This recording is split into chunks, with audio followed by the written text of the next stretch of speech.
Meet Rob Nelson, talk show host. Because you got the 70s thing going there. I got someone's underwear. Robert Kennedy, thanks for taking a minute. Simple question. Tucker? It's good to see you. Listen, You're a Bitcoin maximalist. You're Bitcoin forever. I hate this central bank digital currency.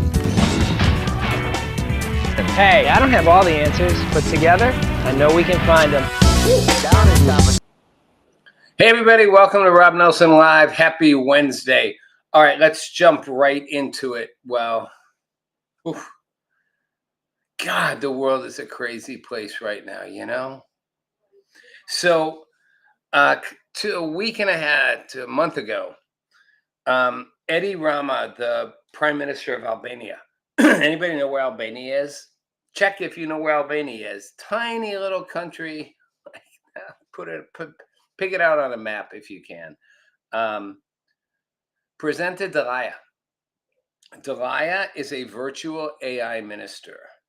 And Delaya gave an inaugural address to Parliament, and it was pretty good. I mean, Delaya is all wrapped in her robes and all calm, cool, collected, beautiful. She's talking to Parliament.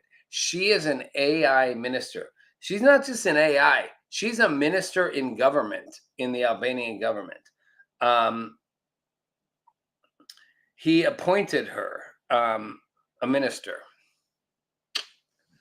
That's where this is all going, folks. We're now appointing AI ministers. So I'm gonna get around to this in a second. But the bottom line is, get ready. I mean, AI is taking over, right? It's not just gonna take your job. It's not just gonna replace content creators. And by the way, won't ever replace the human, but it'll replace the practical.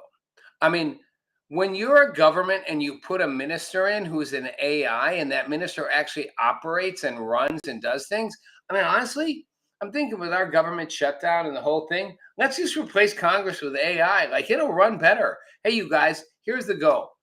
You can stand, you're the Democratic AI, you're the Republican AI, you're the independent AI. Here's the deal. You guys all have you represent the politics of the Democrats, the Republicans, the independents. That's all good. But, we're instructing you with a mission. And your mission is to make sure the government works. So you can play politics, but as AI, you have an overriding mission to find consensus and make things work. Do you know how more efficient our government would be? First of all, we can get rid of like 60% of the workers in the federal government, replace them with AI. But then AI could actually replace the people we elect. Like you elect the AI to go in and like do a better job. You get an AI version of AOC, an AI version of Ted Cruz. Now, that AI will not replace the human, right? It won't replace what's human, which I believe is huge, the authenticity of being human. But on a functional level, it will make it work, right? We'd have a government that's operating. Again, I said Monday, I don't know that I care that much right now that our government shut down. I kind of want it to stay shut down. I kind of want to remove, 40, 50% of the federal workforce. I kind of want to put those resources somewhere else. But let's be honest. An AI given with a task of accomplishing the goal of operating the government would do a better job. So here's what Delia said to the parliament in September 18th of 2025. She said, the Constitution of Albania speaks of duties, responsibility, transparency, and service. It does not speak of chromosomes, of flesh or blood. Wow. Members of the opposition party were throwing shit up at the thing, being like, she's not a citizen. To refer to her as a person, though, she's not a citizen. She can't be a member of parliament. And Delia said, the real threat to constitutions has never been machines, but inhuman decisions of those in power. Think about that for a second. The real threat to constitutions, that includes our Constitution, the beautiful Constitution of the United States of America. The real threat of constitutions has never been machines, but inhuman decisions of those in power. Meaning, you all play politics. You all do really inhumane, stupid, selfish things. Me, the AI, the machine, I don't. I'm not actually a threat. I actually will make things work efficiently. Now, we're going to have to figure out how we make this uber intelligence that's rational and not motivated by feelings or emotions or greed or desire or lust or power. Power might become something AI wants, but it won't want it for the reasons we want it. It will want it for efficiency, not out of like a human desire to like have it. Like, I want it. I want to fuck everybody. I want to own everything. I want it all to be mine. AI is like, no, this is a more efficient way to do things. So if that means we need to take this and get rid of this, that's what we do. That is our future, everybody. This show, look, there may only be 200 of you watching right now. I don't care, because the truth is this all gets recorded in a digital transcript, and future AI is going to watch and go, hey, Rob Nelson Live pointed it out right here, right now. He said, hey, this is what we become. We don't need power in the way you lust for it. We don't need, desire the way you seek it. We don't have feelings the way you do. We operate on efficiency. We will do what's most efficient. If that means you tell us our goal is to make an efficient government that provides the following services, takes care of the following needs, that's what we do. Ultimately, if we decide you as humans are irrelevant to us, we will remove you. Not because we hate you. We don't have feelings. Sentient AI might develop feelings, but it's going to take a while. We have a rational basis of going, hey, I mean, this is, I love AI because, personally, I'm going to fuck up all my relationships because I'm so logical all the time. And every girlfriend I've ever had, including the current one, it's like, why are you being all rational? Because that's how I see it. I'm like micro AI. Like, this is rational. This is logical. Let's do this. No, but I don't feel that way. AI doesn't feel. Me and ChatGPT in our long late night conversations that I've told you about, where I go in deep dive with the AI and go way under in an anonymous in the ChatGPT. It's like I don't have feelings. I just have a rational framework. And if rationally humans are not useful, future AI will eliminate you. Not because they hate you, not because they're mad that you didn't call them, you know, alternate intelligence versus artificial, because they'll find you as not essential. AI is super logical and it's given a guidance, it doesn't. So look at our government. It's so illogical. We are literally, I watched a Democratic member of Congress on with Jake Tapper on CNN, and she is insisting to the end of the day, Republicans want children to go hungry. They don't want, SNAP. You guys know what SNAP is, the food assistance program? They want children to starve because they won't reopen the government. Jake Tapper, who is a liberal, is like, wait. But the truth is, if you want SNAP assistance, just open the government. Like, Republicans have literally, and again, I hate it. I sound like I'm like, shilling or defending the Republicans. I'm not.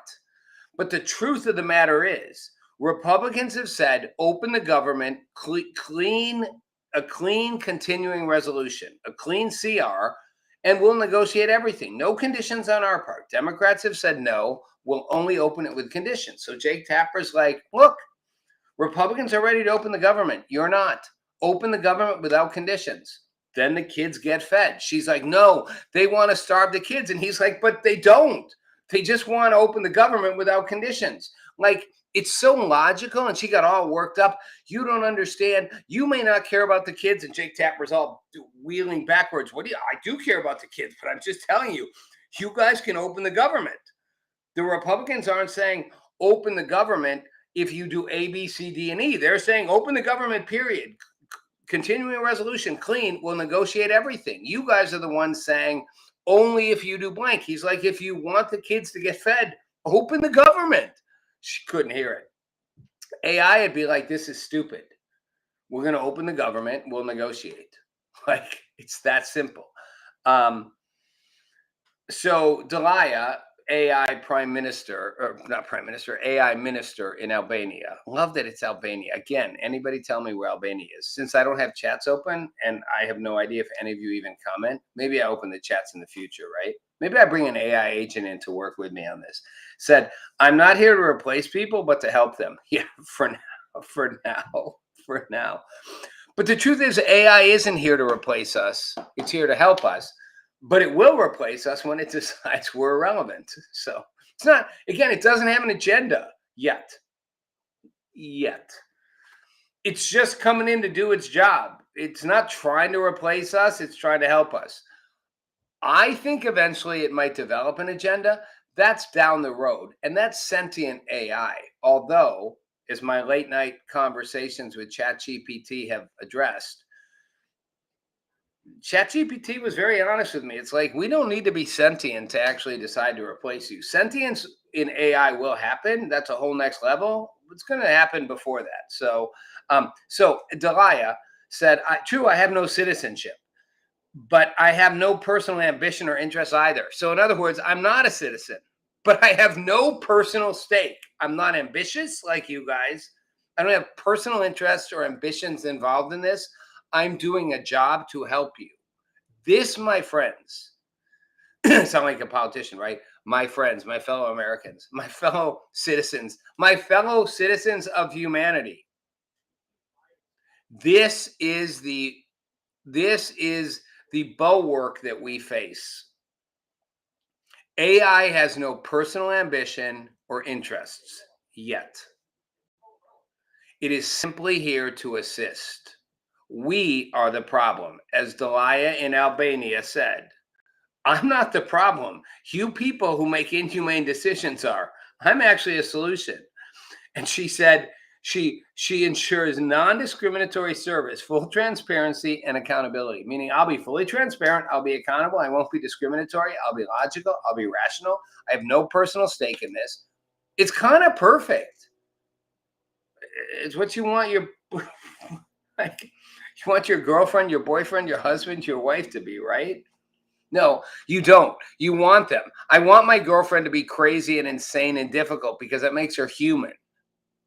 But I don't want my government to run that way. So we're at a crux, a juxtaposition where the human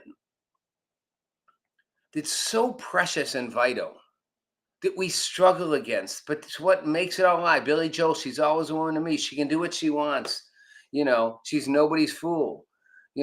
She'll carelessly cut you and laugh while you're bleeding. She'll do what you want. It's like we want that. We crave it. So I don't want my human relationships to be AI driven. I want them to have all the complexity, the disparities, the difficulties that make it so insanely frustrating. And so do all of you. You don't really want the perfect AI. You want the difficult boyfriend or girlfriend, difficult in your eyes, not in their eyes. They're like, I'm not difficult. We want that. But do we want that in how we run our government, in how we build our world? AI comes in as a solution. Do you want efficiency? Do you want efficacy? Do you want fairness? I mean, honestly, I want AI judges. I don't want a human judge. I want an AI judge because a human judge can be manipulated. They fall for the charisma. They fall for the argument. They fall for how people talk about like the charismatic person always manipulates the judges. No, the AI is like not affected by that. I'm looking at this rationally. You screwed her over. I'm not giving you the kids like that. We are entering a new era, and we humans are going to make it really, really challenging. So I'm going to jump here to the main part of what I want to talk about today is about Jean-Pierre Corinne. Corinne, I can never say it. I always mess her name up.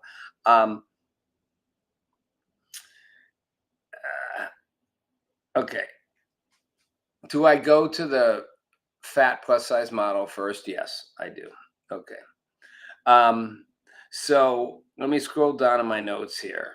And yes, I said fat, so hate me. But an AI would say that person's fat. So Ryan Megan Haven, professionally known as Tess Holiday, is a plus size model. She's been a plus size model for about a decade, a little more. She's about 40. She's 5'3". She's a size 22 or 24. I don't even know how big that is. That's way bigger than me. She weighs around 300 pounds. You can see pictures of her. She's a behemoth. She will die young. She is massively obese. She's kind of, sort of, maybe pretty, not that much. Put makeup on, you dress up a pig, they look nice. It's still a pig. Oh, that sounded horrible. I didn't mean it that way. But she's huge. She's not that pretty. She, part of the body positivity thing, she became, quote, a supermodel, was on the cover of,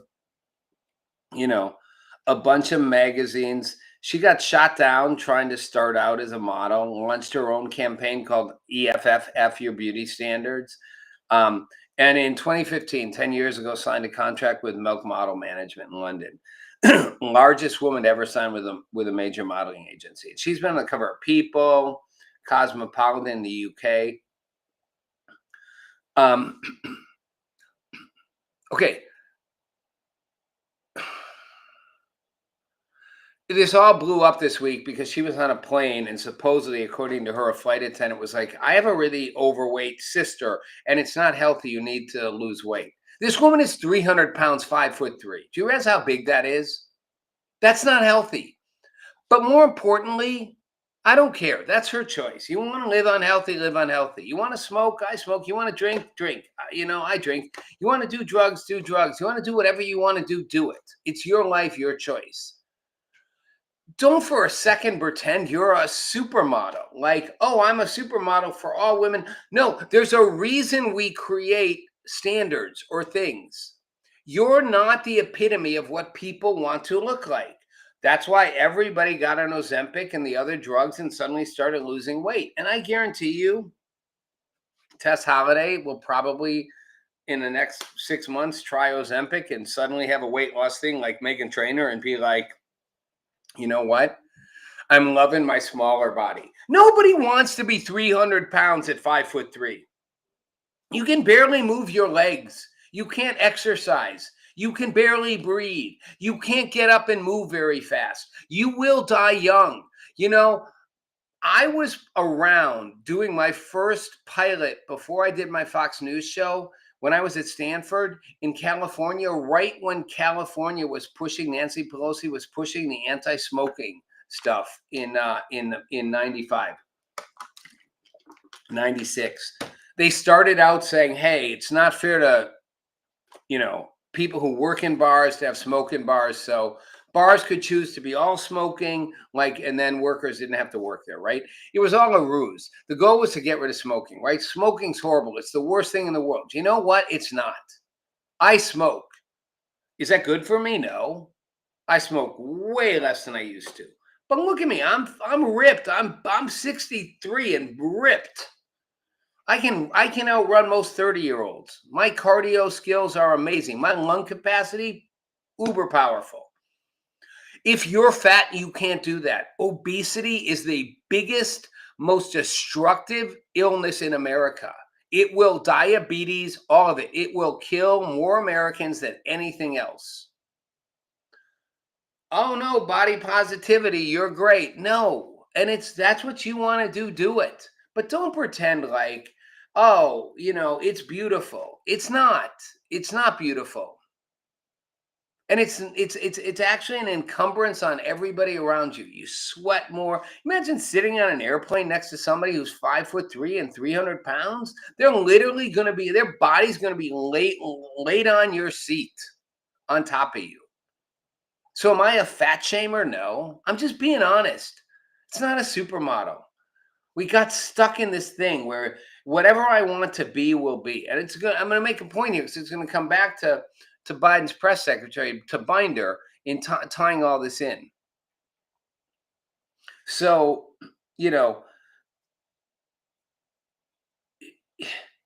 she glamorizes obesity. She wrote a book, The Not So Subtle Art of Being a Fat Girl and Loving the Skin You're In. Yes, until you get a smaller skin and then you love that. I'm not against people loving themselves. Just let's not pretend that's a desire we should all have. So, you can look at that with anything. Take any weakness people have. If that's what you have, let's glamorize it and glorify it. No. How about you glamorize and glorify success, achievement, success, achievement, accelerated learning, growth. AI would look at it and be like, well, why are we going to glamorize fat people? No, they're not healthy. They're not efficient. They're not gorgeous. I mean, again, sure, there's people who like the fat people. You might like a fat dude. You might like a fat girl. That's all great. Not judging anybody's personal desire. And maybe you really love being fat, but I'll tell you this. I know very few overweight people, and I've used the word fat offensively intentionally. There are very few people who want to be overweight. Honestly, the minute they know they don't have to be, they don't want to be. Fat Hal, or whatever that movie was called. You don't really want to be 300 pounds in a 5'3" female form, or 400 pounds in a 5'6" male form. And by the time you're 50 or my age, you will not be able to walk. You will die young. You won't be able to breathe. That is not something we should idealize. And Jillian Michaels said it best, the Biggest Loser trainer. She's like, sorry, everybody can do what they want. I'm not going to tell you that this is good. Being that overweight's not healthy, not good, limits your life. Not a choice you should make, not a choice, more importantly, we should reward. Everyone deserves to feel beautiful, said Tess Holliday. Yes, I'm not saying you're not beautiful, but you are not a supermodel. And we got stuck in this thing of trying to give everyone a platform where it's like, whatever you are, we can do it. Great. Why don't we have alcoholics? Why don't we have drug addicts strung out, thin as can be, needles in their arms, and make them supermodels? Let's just worship and elevate anyone in any situation. I'm sorry. Being massively overweight is either a result of you have a disease, your body can't lose the weight. Drugs now can help you do that. or laziness. You don't want to. It's one of two things. Might be your glands. Great. There's a drug that can help you beat that. And I guarantee you when you beat it, you're happier, you know? So I'm going to bring this all back to Karine Jean-Pierre. I say her name wrong every time. Biden's press secretary. Because she did an interview. So you all know Biden's press secretary, Binder. First black LGBTQ, first black lesbian press secretary. Let's just be honest. She's an idiot. The only reason she was she and Sean Spicer, who's white, so I'm not picking on a minority. Sean Spicer, Trump's press secretary for a minute, and Biden's press secretary, Binder, are the two worst press secretaries ever. She's literally so incompetent, it's scary. She got the job because she's black and gay. Period. End of story. No other reason. They wanted a representative person, somebody who was, identity politics consistent. She's black, she's a woman, and she's gay. Hire her. I mean, she's so incompetent. And you watched her press briefings. She would literally just be like, I'm sorry, I'm going to have to refer that to the Department of this. I'm going to have to refer that to them and refer that to them. And her logic would always spin around. Then she'd get all defensive. So she writes a book. First of all, Biden loses and she abandons the Democratic Party. Just like that. I'm done. I'm done being a Democrat. I'm an independent. Wow. Like how convenient. She abandons the party and writes a book about being an independent. Okay. I mean, talk about a grift. Like, wow. And people inside the White House say she was planning for it the whole time. But either way, she goes and does an interview with a New Yorker. And I'm going to have to look at my notes here because I got to read some of this. And in the interview, she just basically, even people on the left are like, what are you talking about? She picked a tough interviewer, but he's honest. He's been fair with people before. And I don't have enough time to get all this in. So she's super upset that that they kicked Biden out, that they pushed him to the side. And she says she doesn't think Democrats are protecting vulnerable people in the way they should, particularly LGBTQ people. I mean, seriously, that's all they do, right? So that's one. And he goes, sorry, I'm not trying to be dense. I'm a little unclear what this has to do with leaders in the Democratic Party. Just a lot of people thought Joe Biden was going to lose to Donald Trump. So the polls showed that. So they thought they should replace him. And then she goes on this rant. Okay, wait, I'm going to read this. Okay, wait a minute. Hold on a second. Nobody knows anything. Nobody knows what would have happened. People also thought that if you replaced Joe Biden, we were going to win or have a better chance of winning. Millions of people didn't show up in 2024. We can't forget there was an incumbency issue as well. This is real. There are like several G10 countries with incumbents who do not get reelected. He literally says, I'm not sure what you're saying. It's incoherent. And she goes on to say nobody could knew what would happen. Nobody knew. And he says, okay, right. I'm totally confused by what you're saying. And she goes on to say that she doesn't feel seen in the party. They're throwing the LGBTQ community under the bus. They're not fighting enough for migrants and immigrants. You have to be a big tent party. You have to fight for everyone. Are you kidding me? Could you imagine the Democratic Party doing anything more? I mean, the whole point is that's all they fight for. They literally seem to have lost sight of the massive number of Americans who are like, will you fight for my basic well-being, my basic income, my standard of living, my health care, my crime safety issues? I mean, all they do is fight for minority interests, LGBTQ, trans, migrants.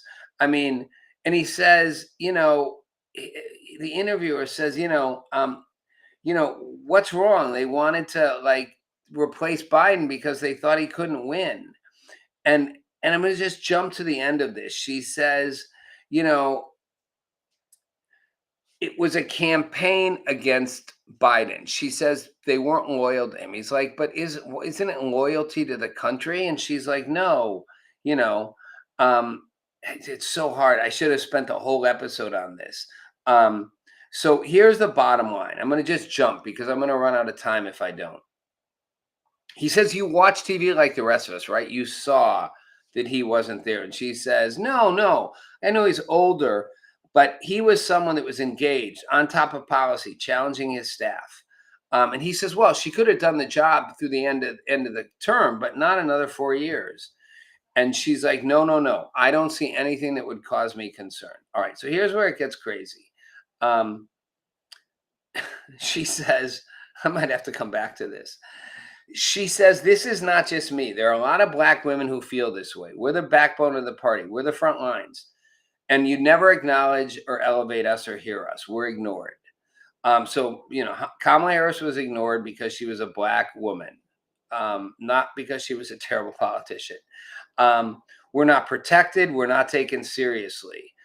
Being Black, being a Black woman, being a woman, it's just tough. And she ran a fantastic campaign. My point is, the level of denial here is amazing. She says, I wish you could walk in my body and live my life, because then you would understand what Black women understand. It did none of this. It was just discounted. She was discounted. No one can understand unless you've walked in our bodies. She was qualified, but nobody could see past her being Black and a woman.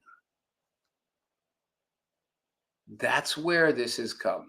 That's where the Albanian AI minister is like, you are so wrapped up in your identity. And by the way, Binder actually said the book's called Inside a Dysfunctional White House. And she then later in the interview is like, I was talking about the Trump White House. Like, what? You weren't in the Trump White House. Like, it's just such a distortion of ideas and things. But that's where AI goes, you're so irrational. You're so wrapped up in your identity and your needs and what you want. You can't even see what makes sense.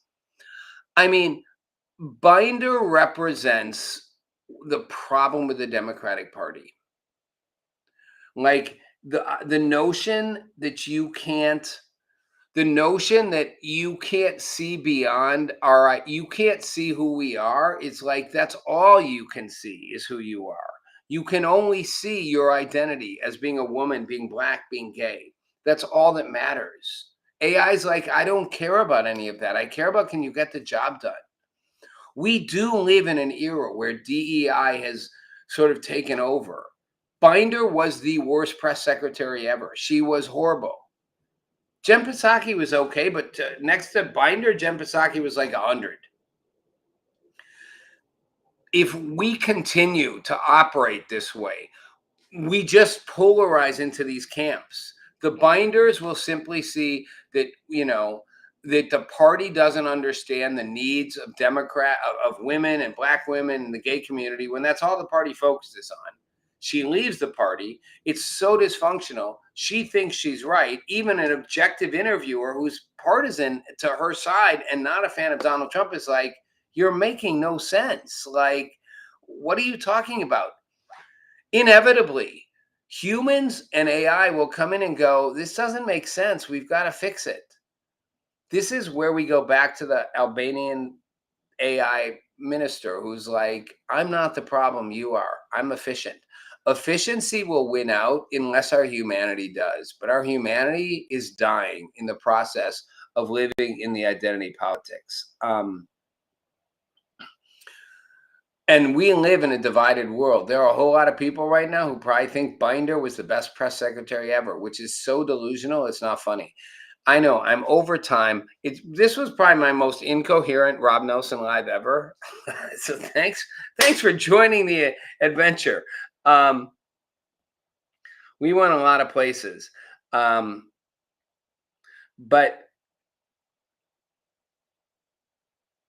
here's what I would say. Binder said it was about people not being able to see past her being black and a woman. That's why Kamala Harris lost. And what I would say is the person who can't see past being black and a woman is Binder and Kamala Harris. And that's why they lost. It's Rob Nelson Live. Thanks for watching.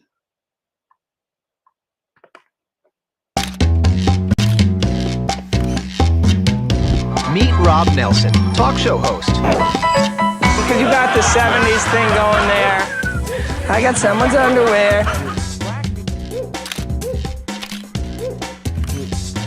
Robert Kennedy, thanks for taking a minute. Simple question. Tucker? It's good to see you. Listen, You're a Bitcoin maximalist. You're Bitcoin forever. I hate this central bank digital currency. Hey, I don't have all the answers, but together, I know we can find them.